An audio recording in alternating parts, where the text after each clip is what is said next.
શામજીભાઈ વોકિંગમાં નિયમિત હોય છે એને મને ખ્યાલ છે. સાંજે ને આજે શામજીભાઈનો જન્મદિવસ અને ગઈકાલે હતો સાયન્સ ડે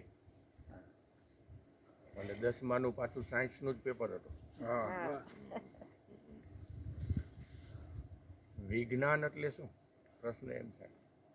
જ્ઞાન એટલે આપણને ખ્યાલ આવે કે જ્ઞાન એટલે જાણવું અને વિજ્ઞાન એટલે વિશિષ્ટ રીતે જાણવું. તો વિજ્ઞાની શું છે?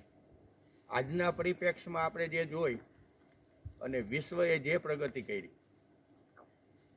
અને ભૂતકાળ ઉપર આપણે નજર નાખી તો આદિ માનવે પહેલી વાર જ્યારે અગ્નિની શોધ કરી ત્યારે પણ એક અકલ્પનીય હતી કે અગ્નિની શોધ થઈ.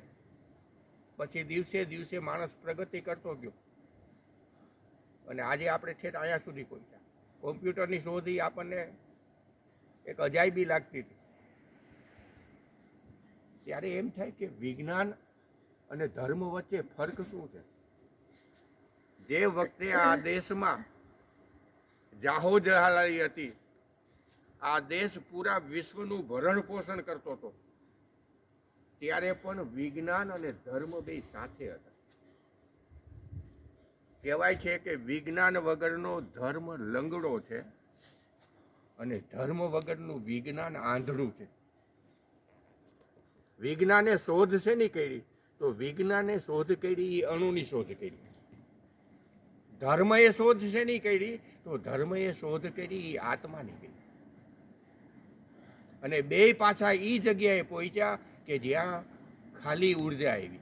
આજ અણુને જ્યારે તોડવામાં આવ્યો ત્યારે એમાંથી 3 વસ્તુ પ્રગટ થઈ: ઇલેક્ટ્રોન, ન્યુટ્રોન અને પ્રોટોન.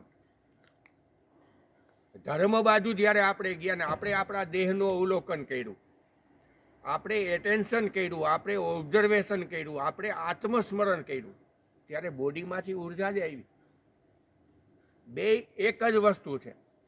અત્યારે જે આપણે સાધનો આપણી પાસે છે એ સાધનો ભૂતકાળમાં આપણી પાસે હતા. અત્યારે જે એર ડિફેન્સ સિસ્ટમથી આપણે દુશ્મનના એક પણ મિસાઇલને નથી આવવા દેતા, એવી એર ડિફેન્સ સિસ્ટમ લક્ષ્મણ રેખા કરીને આપી દીધી હતી હજારો વર્ષ પહેલાં. અત્યારે આપણે એક સાથે મિસાઇલ મારી રહી છીએ ને મિસાઇલ ટાર્ગેટ ઉપર જાય છે. આવા તો શબ્દ બાણ આપણે હજારો વર્ષ પહેલાં આપણો ઇતિહાસ કહે છે આપણે કરતા હતા. આપણે અગ્નિ પ્રગટ કરી દેતા હતા, આપણે વરસાદ પ્રગટ કરી દેતા હતા. આ શક્તિ તો આપણામાં હતી જ. પણ અત્યારે વિશ્વની શું દશા છે? અત્યારની વિશ્વની દશા હજી ગઈકાલે જ તમે જુઓ તો ઈરાને અબુધાબી ઉપર હુમલો કર્યો, ઇઝરાયલ અમેરિકાએ ઈરાન ઉપર હુમલો કર્યો, અફઘાનિસ્તાને પાકિસ્તાન ઉપર હુમલો કર્યો. આના મૂળમાં શું છે? આના મૂળમાં છે એની તામસી પ્રકૃતિ. આપણા શાસ્ત્રોએ ત્યારે કહી દીધું કે સત્વ, રજસ અને તમસ. આ વસુદેવ કુટુંબની ભાવના સાથે આપણે વર્ષોથી જીવી છીએ. આપણે ક્યારેય કોઈ દુશ્મન દેશની 1 ઇંચ જમીન આપણે પચાવી નથી. આપણી સાથે જેને સહકાર આપ્યો છે આપણે એની પ્રગતિ ઈચ્છી છે. પણ આજે વિશ્વ એ દિશામાં નથી જઈ રહ્યું. એનું કારણ કે વિશ્વ ધર્મથી અલગ થઈ રહ્યું છે. આ દેશમાં અનેક વૈજ્ઞાનિકોએ શોધ કરી. પછી અબ્દુલ કલામ હોય તોય ભલે, ભાભા હોય તોય ભલે, અલ્બર્ટ આઇન્સ્ટાઈન હોય તોય ભલે, એડરસન હોય તોય ભલે, મેડમ ક્યુરી હોય તોય ભલે. એની જે શોધ છે, શોધ અચેતનમાંથી થઈ છે. મેડમ ક્યુરી જ્યારે એની શોધ કરતા હતા ને ત્યારે વર્ષો સુધી એ મહેનત કરતા હતા, પણ એ એના લક્ષ્ય સુધી પહોંચી નહોતા શકતા. એકવાર એ થાકી ગયા, એ હારી ગયા અને સૂઈ ગયા. અડધી રાતે એની નીંદર ઉડી, પોતે ટેબલ ઉપર જાય છે ને ચબરખીમાં લખે છે અને પાછા સૂઈ જાય છે. સવારે જઈને જોવે તો એ ચબરખીમાં એની શોધનો જવાબ હોય છે. આ બધું આવું ક્યાં? તો કે આપણા અચેતનમાં આ પડ્યું જ છે. પણ અચેતનને આપણે જાગૃત કાં નથી કરી શકતા? કારણ કે આપણે શૂન્યમાં પ્રવેશ નથી કરતા.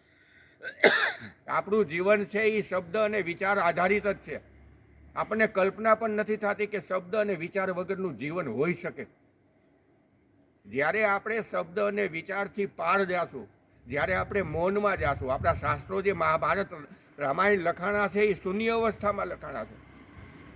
તો આપણે શા માટે શૂન્ય અવસ્થામાં નથી જતા? આપણે જે આ નવી નવી શોધ તો કરી, મોબાઈલની શોધ કરી, ટીવીની શોધ કરી, બન્યું શું? એ આપણું ચિત્ત બની ગયું. એક તો આ ચિત્ત પણ આપણું ડામાડોળ જ હતું. એના બદલે મોબાઈલ નામની વધારાની વસ્તી આવી, એ આપણું ચિત્ત જ થઈ ગયું. આજ મોબાઈલ વગર માણસને હાલતું નથી. તમે કલ્પના તો કરી જો. હા, મોબાઈલનો ઉપયોગ છે. આજ મોબાઈલના ઉપયોગથી હજારો માણસ સુધી આ મારું પ્રવચન પહોંચશે. પણ એના માટે પણ